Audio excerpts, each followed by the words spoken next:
दोस्तों नमस्कार। एक बार पुनः आपका हमारे इस YouTube चैनल पे बहुत बहुत स्वागत है। आज हम पुनः जो है एक नए वीडियो के साथ आपके समक्ष उपस्थित हुए हैं। आज हम वस्तुनिष्ठ हिंदी डॉक्टर पूरन चंद्र टंडन द्वारा लिखित का 9वां भाग लेकर आ रहे हैं, जो इस प्रकार है। तो आइए देखते हैं कि प्रमुखवाद एवं उनके प्रवर्तक।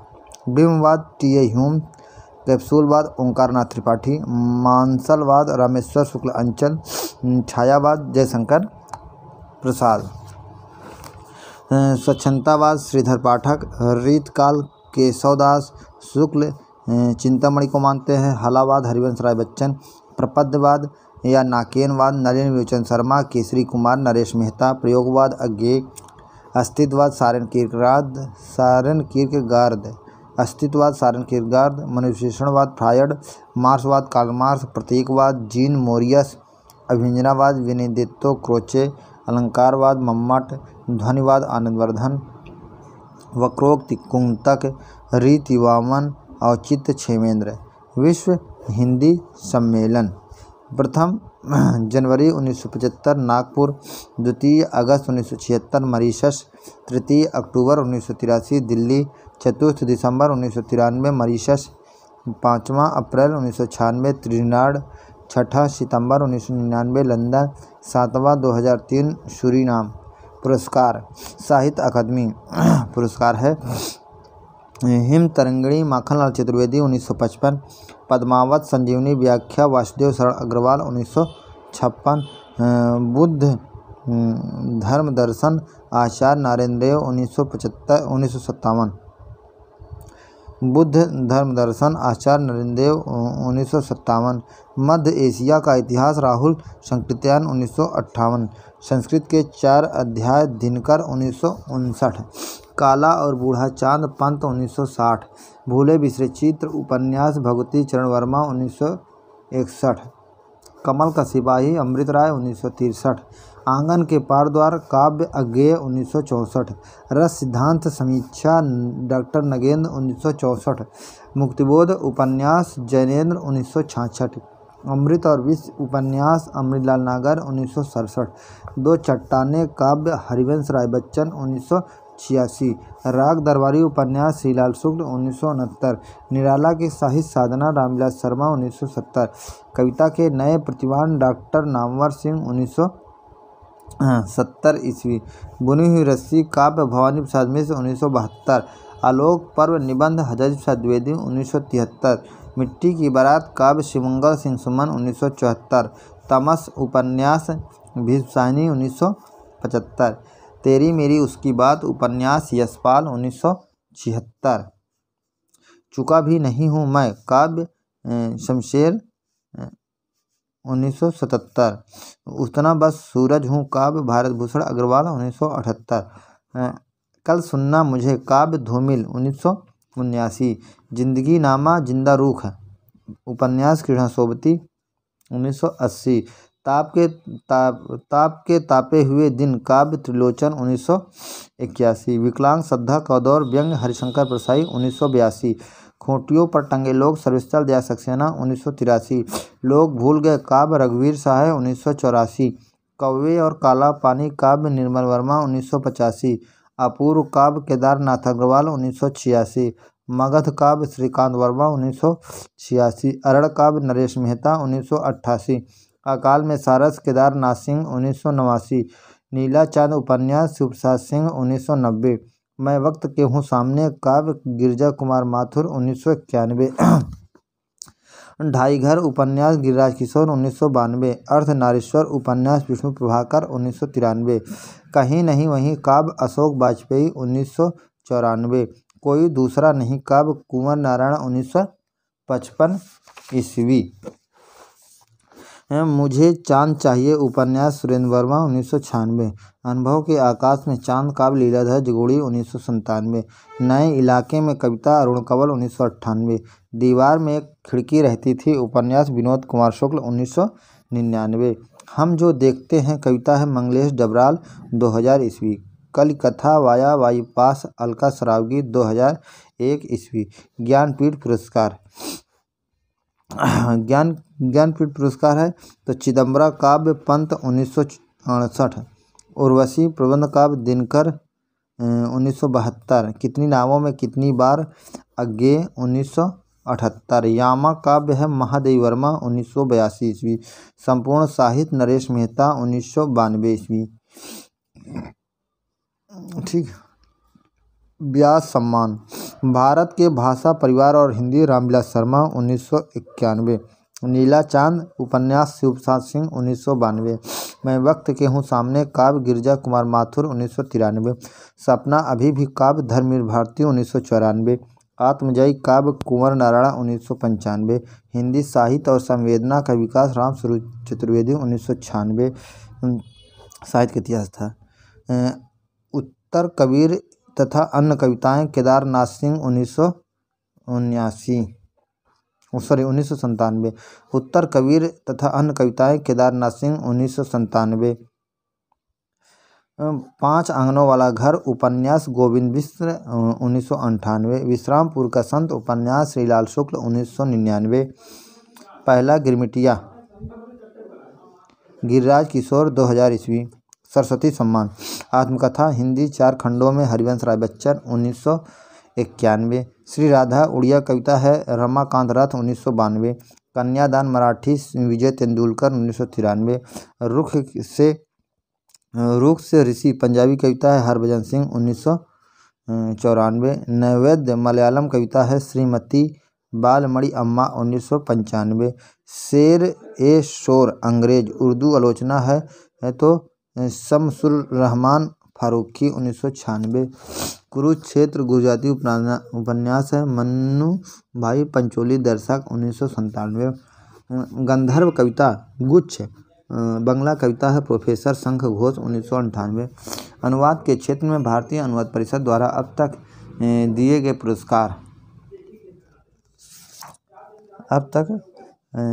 गए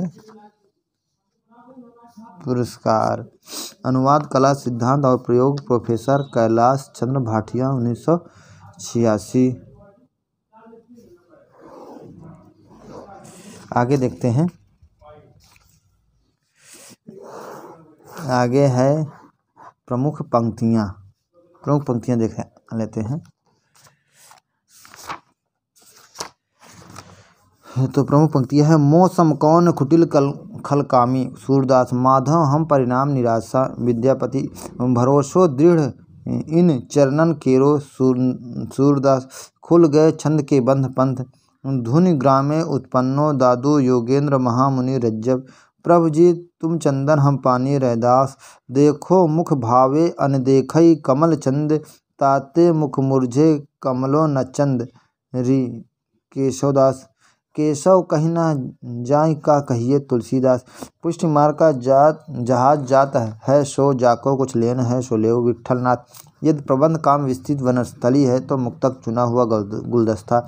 आचार्य शुक्ल राजनीति का प्रश्न नहीं रे आज, जगत के सम्मुख एक बृहत सांस्कृतिक समस्या जग के निकट उपस्थित, पंत निराला से बढ़कर स्वच्छंदावादी कवि हिंदी में कोई नहीं है, हजारी प्रसाद द्विवेदी, छोड़ो मत यह सुख का कण जयशंकर प्रसाद, प्रयोगवाद बैठे ठाले का धंधा है नंद दुलारे वाजपेयी, यदि इस्लाम ना भी आया होता तो भी भक्ति साहित्य का बाहर आना वैसा ही होता जैसा आज, हजारी प्रसाद द्विवेदी, साहित्य जनसमूह के हृदय का विकास है बालकृष्ण भट्ट,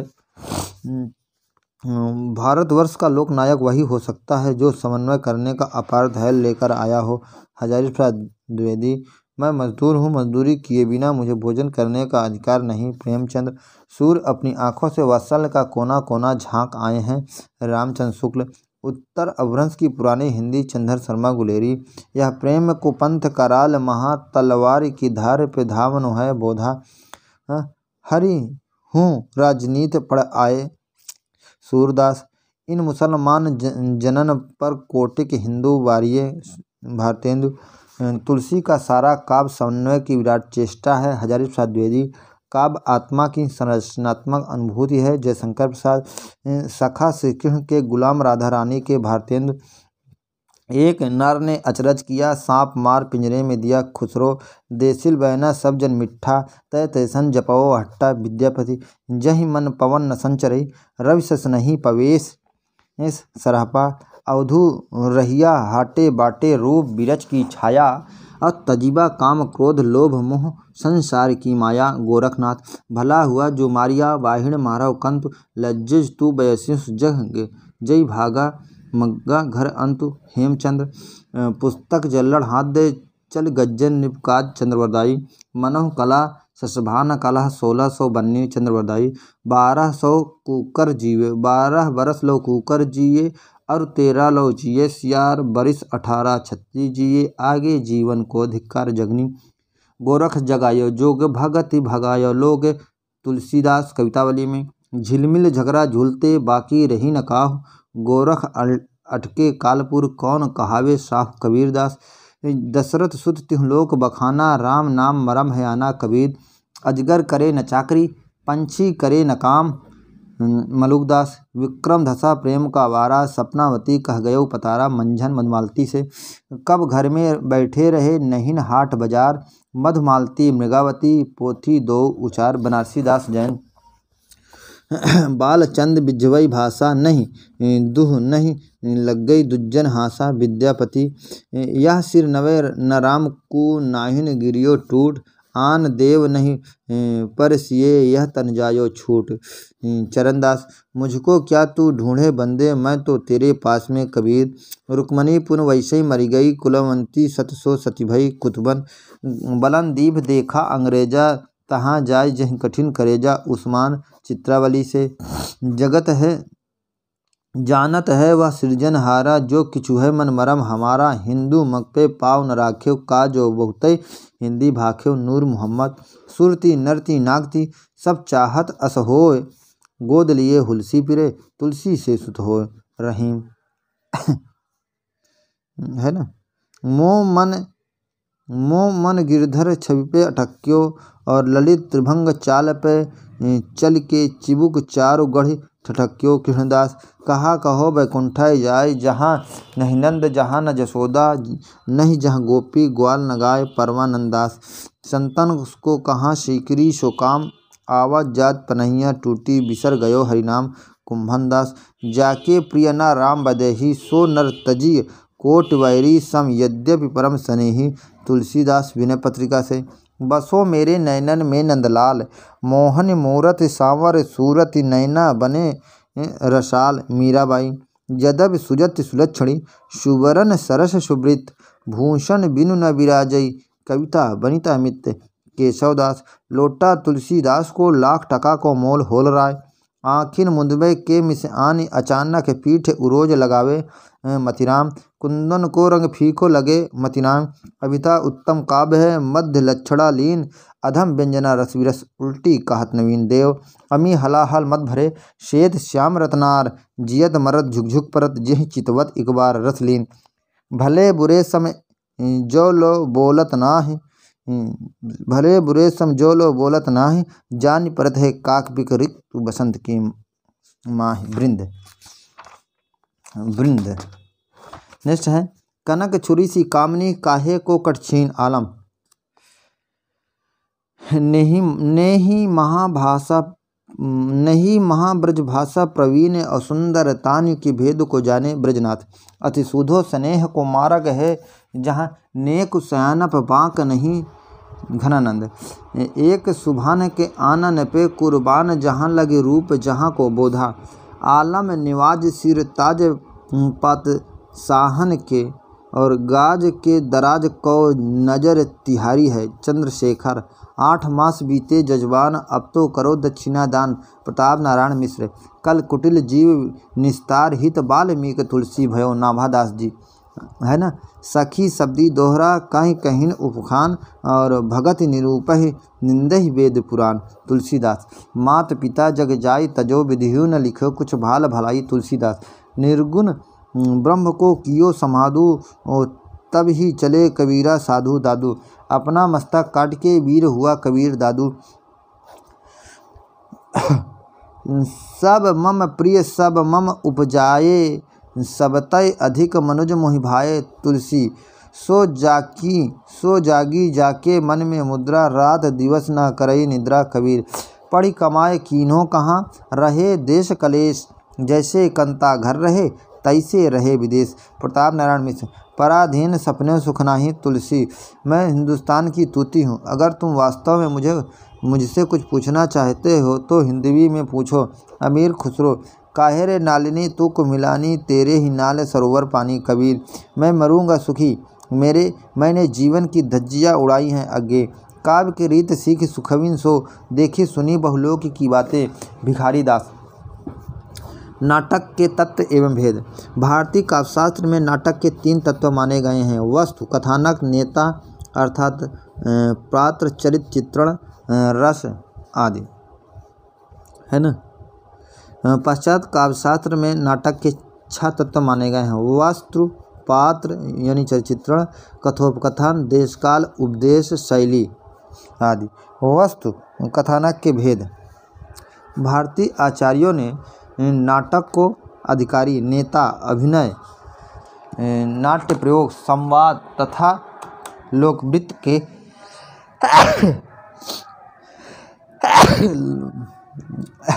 के भेद के अनेक वर्गों में वर्गीकृत किया है। एक बार पुनः देखते हैं। वस्तु, कथानक के भेद। भारतीय आचार्यों ने नाटक को अधिकारी, नेता, अभिनय, नाट्य प्रयोग, संवाद तथा लोकवृत्त के भेद से अनेक वर्गों में वर्गीकृत किया है। फल प्राप्ति की दृष्टि से 2 भेद किए हैं: अधिकारी कथा। नाटक के प्रधान फल का स्वामित्व अधिकार कहलाता है और उसका भोक्ता नायक तथा अधिकारी होता है। प्रासंगिक कथा। प्रधान वस्तु की साधक एवं नाटक में प्रसंगता आई हुई तथा कथा प्रासंगिक कहलाती है। अभिनय की दृष्टि से कथाएं 2 प्रकार की होती हैं। दृश्य। कथावस्तु का जो अंश रंगमंच पर अभिनीत होता है वह दृश्य कहलाता है। सूच्य। नाटक के अनावश्यक विस्तार के भय से अथवा साधनों की दुर्बलता से जिस दृश्यों को रंगमंच पर दिखाया नहीं जा सकता उसकी सूचना भर दे दी जाती है, वह कथा का सूच्य अंश कहलाता है। सूच्य वस्तु की सूचना देने वाले को अर्थोपक्षेपक कहते हैं। ये 5 प्रकार के होते हैं। विष्कंभक। बीती या भावी घटनाओं की सूचना देने वाला विष्कंभक कहलाता है। प्रवेशक। इसके अंतर्गत भी सूचना विष्कंभक की भांति दी जाती है, किंतु इसके सूचक पात्र अधम श्रेणी के होते हैं। चूलिका। पर्दे के पीछे से दी जाने वाली सूचना को चूलिका कहा जाता है। अंकाश। यदि किसी ऐसे बात की सूचना दी जाए जिसमें अगले अंक के प्रारंभ होने का संकेत हो, वह अंकाश कहलाती है। अंकावतार। जहाँ प्रथम अंक की वस्तु का विच्छेद किए बिना दूसरे अंक की वस्तु आरंभ हो, वहाँ अंकावतार होता है। नाट्य प्रयोग। संवाद के आधार पर कथा के 3 भेद हैं। सर्वश्राव्य। वह कथांश जो सबके अर्थात दर्शकों एवं अभिनेताओं के सुनने योग्य होता है। अश्राव्य। वह कथांश जिसे कोई पात्र आप इस ढंग से कहता है जिसे कोई दूसरा पात्र न सुने, उसे अश्राव्य या स्वगत कहते हैं। नियत श्राव्य। नियत श्राव्य वह कथानक है जिसे रंगमंच के कुछ चुने हुए पात्र ही सुने, सब नहीं। लोकवृत्त की दृष्टि से कथानक के 3 प्रकार हैं। प्रख्यात। इतिहास, पुराण आदि से संबंधित तथा लोक प्रसिद्ध घटना से ली गई कथा प्रख्यात कहलाती है। उत्पाद्य। कवि कल्पना प्रसूत कथा उत्पाद्य कहलाती है। मिश्र। जिस कथा में इतिहास तथा पुराण का आधार तो लिया जाए, किंतु रूपकार उसे अपनी उर्वर कल्पना के बल पर यथाभीष्ट रूप देता है, उसे मिश्र कहते हैं। कथा विन्यास। कथा विन्यास के 3 आधार माने जाते हैं: कार्यावस्था, अर्थ प्रकृति और ग्रंथि और संधि। कथा विन्यास के 3 प्रकार होते हैं कार्यावस्था, अर्थ प्रकृति और संधि। कार्यावस्था। कार्य की सिद्धि के लिए नायक की मानसिक दशा को ध्यान में रखते हुए समस्त कथानक के विकास को 5 अवस्थाओं में बांटा गया है। प्रारंभ। कथानक का आरंभिक भाग जिसमें नायक की इच्छा या प्रमुख उद्देश्य का पता चलता है। प्रयत्न।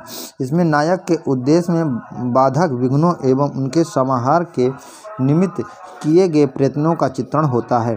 प्रत्याशा। इस अवस्था में नायक का आकर्षण होने इस अवस्था में नायक का उत्कर्ष होने लगता है, उसके मार्ग की कठिनाइयाँ दूर होने लगती हैं और उसे फल प्राप्त की आशा होने लगती है। नियताप्ति। यह वह अवस्था है जबकि रुकावटों के दूर होने से नायक को फल प्राप्ति का निश्चय हो जाता है। फलागम। इसमें नायक को फल की प्राप्त हो जाती है। अर्थ प्रकृति।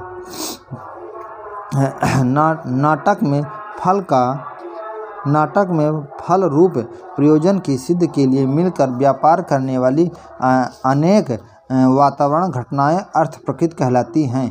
ये 5 प्रकार की होती हैं। बीज। फल में प्रथम हेतु को बीज कहते हैं। बिंदु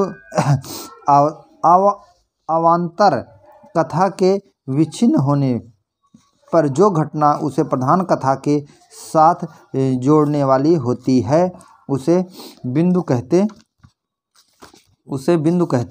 हैं। पताका। मूल कथानक को फलोन्मुख करने में योग्य देने वाली बड़ी प्रासंगिक कथाएं जो अंत तक चलती रहती हैं पताका कहलाती हैं। प्रकरी। ऐसी छोटी छोटी कथाएं जो अवसर विशेष पर आकर मुख्य कथा की सहायता करके समाप्त हो जाती हैं प्रकरी कहलाती हैं। कार्य। वह साध्य जिसकी सिद्धि के लिए नाटक में सारी सामग्री एकत्र की जाती है कार्य कहलाता है। संधि। एक प्रयोजन से संबंधित कथावस्तु को दूसरे प्रयोजन से संबंधित कथावस्तु के अंश से संबंध करने की कला संधि कहलाती है। ये 5 प्रकार के हैं। मुख्य। बीज तथा आरंभ को मिलाने वाली संधि मुख्य संधि है। यह नाटक का वह स्थल है जहाँ विभिन्न कथाओं, उपकथाओं, रसों और वस्तुओं की उद्भावना होती है। बिंदु। प्रतिमुख। बिंदु तथा रत्न से मिलने वाली संधि प्रतिमुख कहलाती है। गर्भ। गर्भ संधि नाटक का वह अंश है जहाँ कुछ प्रकाशित बीज का बार बार अन्वेषण होता है। विमर्श या अवमर्श। इसमें बीज के अधिक विस्तार होने से कथानक में फलोन्मुखता आती है। निर्वहरण। जहाँ कार तथा फलागम मिलते हैं। रूपक के भेद। इसके 10 भेद माने जाते हैं। नाटक। इसका कथानक पंच संधियुक्त होता है तथा पौराणिक या ऐतिहासिक आजकल सामाजिक भी होता है। इसमें 5 से 10 तक अंक होते हैं। प्रकरण। इसकी कला लौकिक एवं कवि कल्पित होती है। भाड़।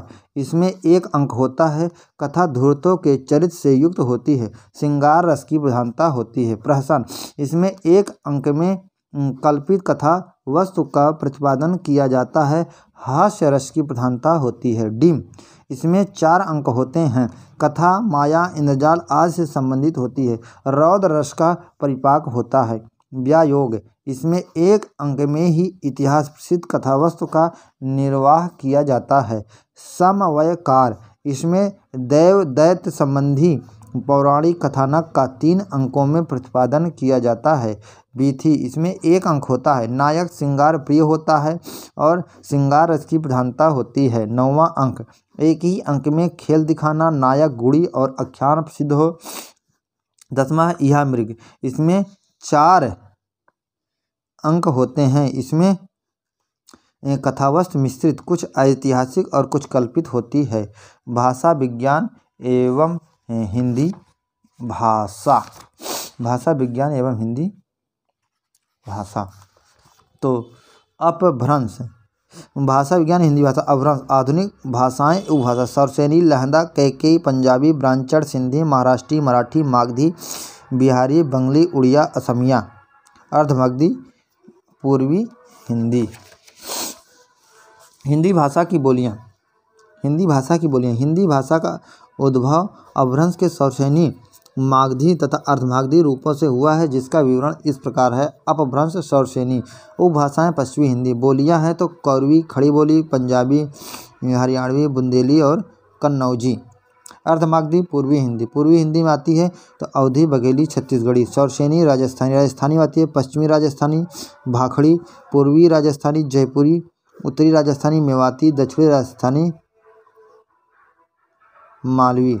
शौरसेनी से है पहाड़ी हिंदी। पहाड़ी हिंदी में पश्चिमी पहाड़ी और मध्यवर्ती पहाड़ी। मध्यवर्ती पहाड़ी में कुमाऊनी और गढ़वाली। मागधी में बिहारी। बिहारी हिंदी में भोजपुरी, मगही और मैथिली आती है। संसार में कुल लगभग 3000 भाषाएं बोली जाती हैं।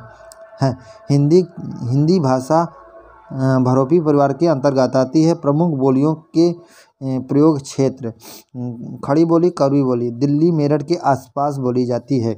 ब्रजभाषा मथुरा, आगरा, अलीगढ़, धौलपुर, मैनपुर, एटा, बदायूं, बरेली तथा आसपास के क्षेत्र में बोली जाती है।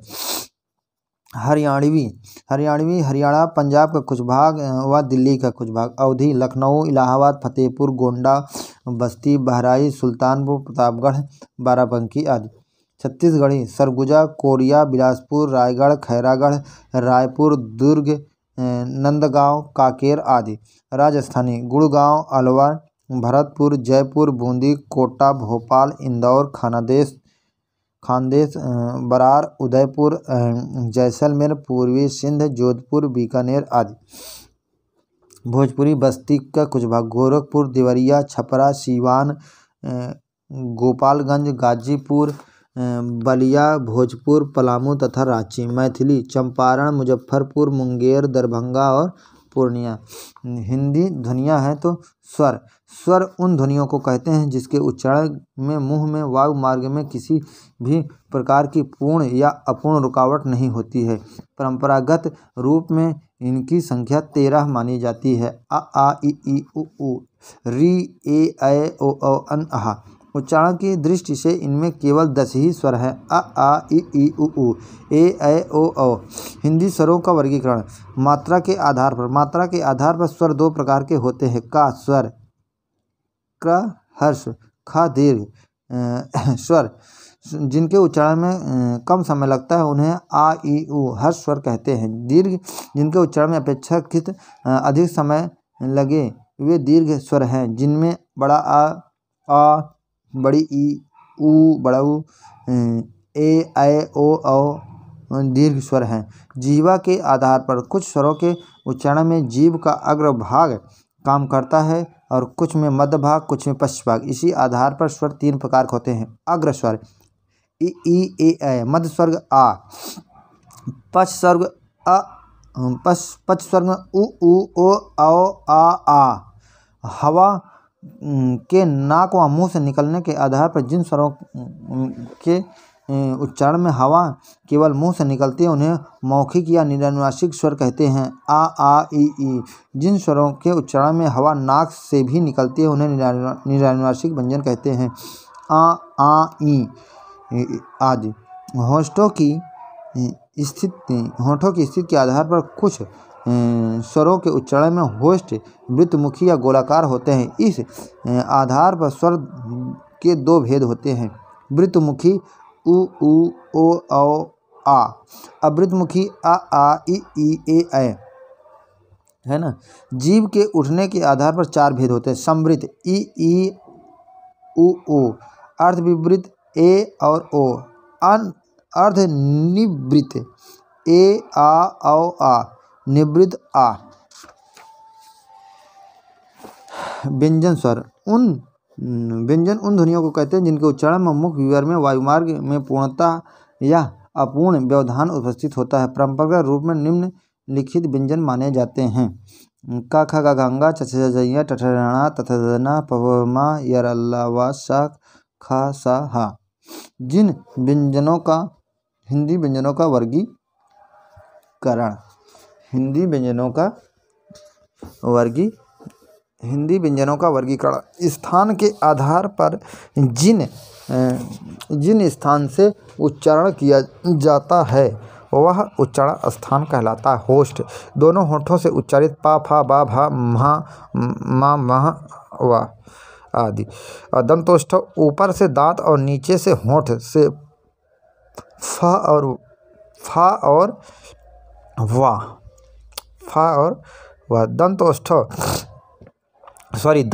दंतोष्ठों में ऊपर के दांत और नीचे के होंठ होते हैं तो फा और वाह। दंत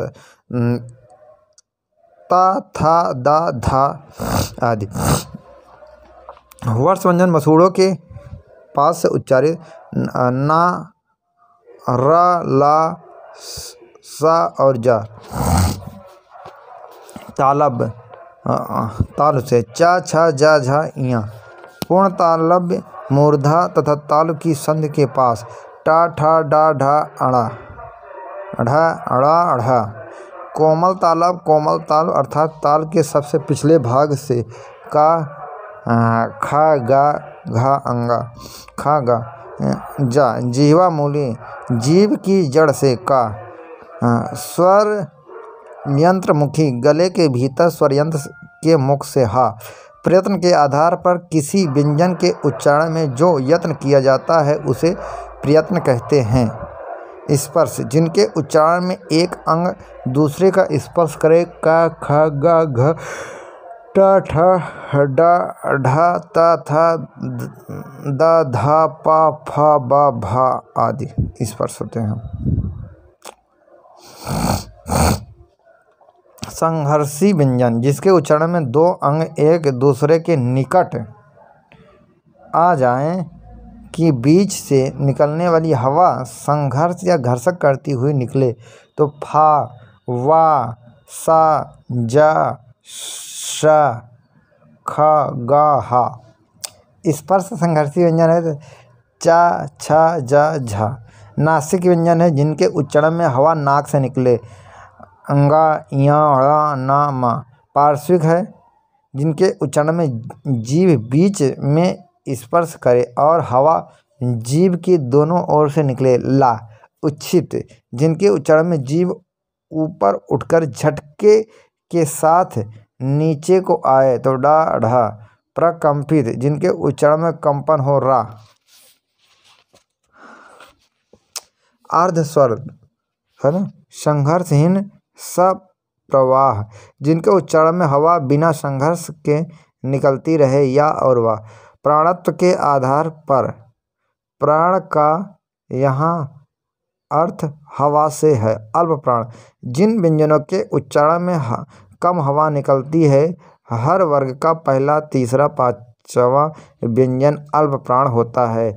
जैसे का वर्ग में का ग अंगा। महाप्राण जिनमें हवा अधिक निकलती है जिन प्रत्येक वर्ग का दूसरा व चौथा व्यंजन महाप्राण होता है। जैसे चा वर्ग में छा और झा। घोषत्व के आधार पर गले में स्थित स्वर यंत्र के स्वर तंत्रियों के बीच हवा के संघर्ष के साथ जो ध्वनियाँ उच्चारित होती हैं उन्हें घोष ध्वनि कहते हैं। देवनागरी लिपि का विकास ब्राह्मी से हुआ। प्रमुख आलोचनात्मक कृतियाँ कबीर पुस्तक और रचनाकार कबीर हजारी प्रसाद द्विवेदी कबीर विजेंद्र स्नातक इतने